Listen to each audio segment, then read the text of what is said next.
In the history of empire and conquest, we often hear stories of swift takeovers and inevitable surrender. But some stories, those of incredible defiance, are too often left in the shadows. Today, let us talk about a queen who looked a European empire in the eye and refused to blink. Her name was Nzinga, and she ruled the kingdoms of Ndongo and Matamba in 17th century Central Africa. When the Portuguese arrived, they saw the region as just another territory to add to their growing empire.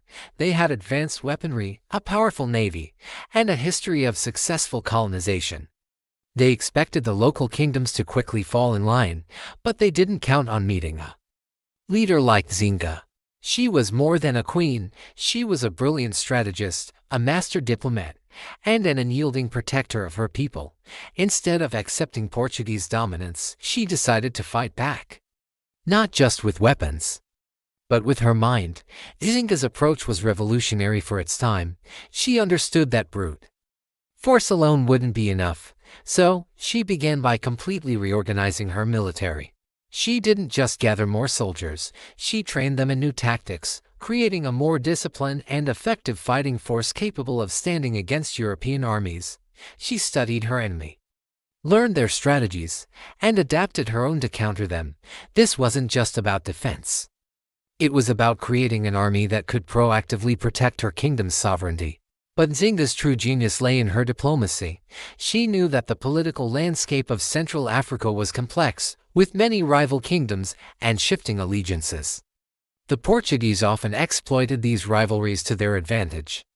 Using a divide-and-conquer strategy, Nzinga flipped that script on them. She forged strategic alliances with neighboring kingdoms, even some who were traditional rivals. She persuaded them that the greater threat was not each other, but the foreign invaders, by uniting them against a common enemy.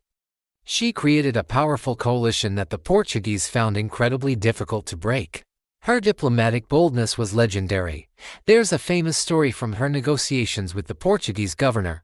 When she entered the meeting room, she found that the Portuguese had only provided one chair for their own governor, expecting her to stand, a clear sign of disrespect.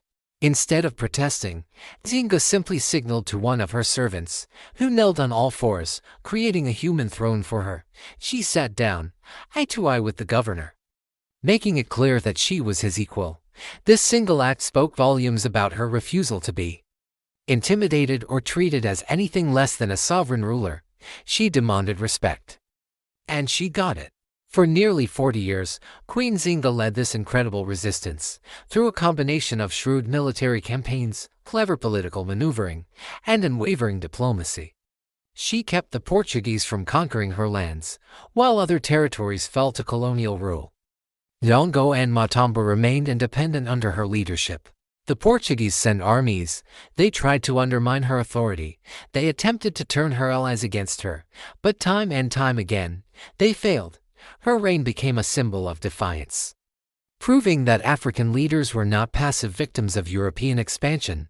So, the next time someone claims that Africa offered little resistance to colonialism, tell them the story of Queen Nzinga. She is a towering figure in world history, a testament to the power of strategic leadership and the unquenchable desire for freedom. Her legacy isn't just about fighting battles.